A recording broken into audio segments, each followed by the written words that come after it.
melaksanakan praktikum IPA di SD mengenai gerak pada tumbuhan. Adapun untuk objek yang akan kita amati adalah pergerakan pada tanaman putri-malu. Sedangkan untuk gerak yang akan kita teliti adalah gerak seismonasti dan gerak niktinasi. Apa itu gerak seismonasti dan gerak niktinasi? Gerak seismonasti adalah gerak pada tumbuhan yang diakibatkan dan dipengaruhi oleh suatu rangsangan. Sedangkan gerak niktinasi adalah gerak pada tumbuhan yang diakibatkan oleh suatu cahaya atau sinar. Alat dan bahan yang diperlukan yang pertama adalah putri malu. Yang kedua, kotak atau kardus yang dilapisi kertas hitam 1 buah. Ketiga, stopwatch dari HP. Yang keempat adalah alat tulis dan penggaris. Yang kelima adalah lembar pengamatan. Percobaan pertama, kita amati dengan sentuhan pelan. Kita bisa menyentuh putri malu dengan menggunakan penggaris. Kemudian, kita lihat berapa lama waktu yang dibutuhkan putri malu untuk membuka daunnya kembali.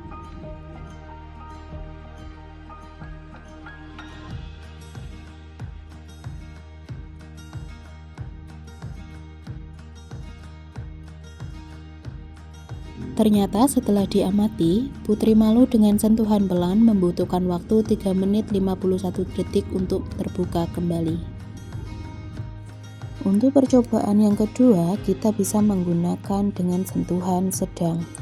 Kita bisa menyentuh daun putri malu dengan menggunakan penggaris. Kemudian kita tunggu berapa lama yang dibutuhkan putri malu untuk membuka daunnya kembali. Ternyata setelah diamati, putri malu dengan sentuhan sedang membutuhkan waktu 4 menit 37 detik untuk membuka daunnya kembali. Untuk selanjutnya, dengan percobaan ketiga, kita bisa melakukan dengan sentuhan keras atau kasar. Kita bisa menyentuh daun putri malu dengan menggunakan penggaris. Kemudian, kita tunggu berapa lama waktu yang dibutuhkan daun putri malu untuk terbuka kembali.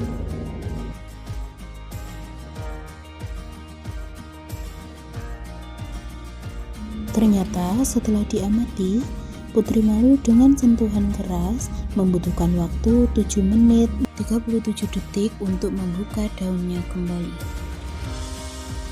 Percobaan selanjutnya adalah untuk percobaan gerakan niktinasi. Pertama-tama, sediakan tanaman putri malu, kemudian berilah tanda A pada daerah yang terang dan terbuka.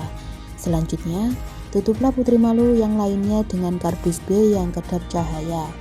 Lakukan dengan hati-hati agar tidak menyentuh daun putri malu tersebut. Lalu, biarkan selama kurang lebih setengah jam atau 30 menit, kemudian tunggu dan amati perubahan apa yang akan terjadi.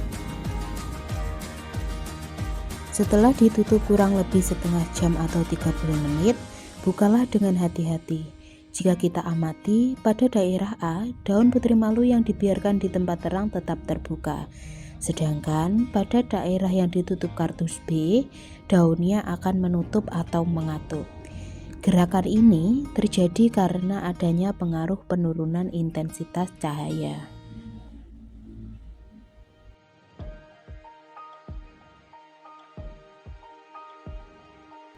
Nah, itu tadi adalah hasil penelitian saya terhadap gerak seismonasti dan gerak niktinasi. Seru juga ya belajar di alam.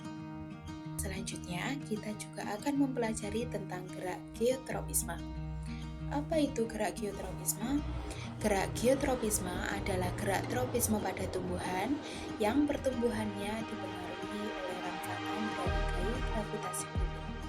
Nah, setelah kita mempelajari gerak geotropisme, pada kesempatan kali ini kita akan mempelajari tentang gerak geotropisme negatif. Apa sih gerak geotropisme negatif? Gerak geotropisme negatif adalah pertumbuhan pada organ tumbuhan yang menjauhi pusat bumi. Nah, pada kesempatan kali ini kita akan melakukan penelitian dengan objek yang akan kita kaji adalah pertumbuhan pada kacang hijau. Untuk percobaan kali ini, alat dan bahan yang dibutuhkan adalah yang pertama ada kacang hijau, yang kedua ada air, yang ketiga ada botol air minum 2 buah, yang keempat ada kertas saring atau tisu, dan yang kelima adalah gunting.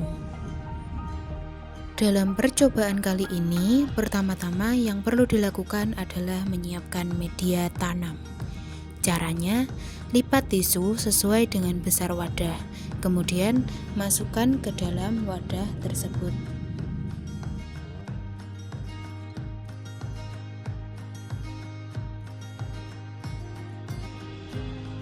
Setelah itu, basahi tisu dengan air secukupnya.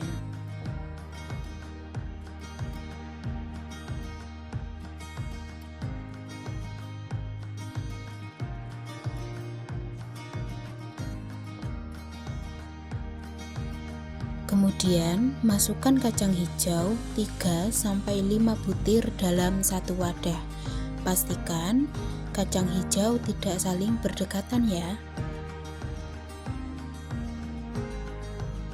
Setelah itu, simpan di tempat yang terbuka dan amati perkembangannya dalam 7 hari ke depan. Setelah melakukan pengamatan, pada hari pertama, semua kacang hijau terlihat masih tertutup. Pada hari kedua, terlihat bahwa kacang hijau sudah mulai terbuka. Pada pengamatan hari ketiga, terlihat bahwa kacang hijau sudah mulai tumbuh akar. Pada hari keempat, terlihat bahwa kacang hijau sudah mempunyai akar yang cukup panjang. Kemudian, posisikan pot A dengan posisi vertikal dan pot B dengan posisi horizontal. Pada hari kelima, terlihat bahwa kacang hijau sudah mulai tumbuh batang dan daun. Pengamatan hari ke-6 terlihat bahwa batang kacang hijau sudah mulai panjang, dan pada pot B, batang terlihat membelok ke atas untuk menjauhi gaya gravitasi bumi. Pada hari ke-7 terlihat jelas bahwa kedua kacang hijau ini tumbuh dengan cepat dan daun yang mulai lebar. Terlihat juga pada batang kacang hijau yang sudah mulai panjang. Pada pot A, dengan posisi vertikal, kacang hijau tumbuh dengan normal. Sedangkan pada pot B, dengan posisi horizontal, terlihat bahwa batang kacang hijau tumbuh dari arah horizontal bergerak tumbuh ke atas atau vertikal menjauhi pusat gravitasi bumi. Hal ini membuktikan pada pertumbuhan kacang hijau ini merupakan contoh dari geotropisme negatif. Nah, itu adalah hasil penelitian kita hari ini. Sampai jumpa di pertemuan selanjutnya ya.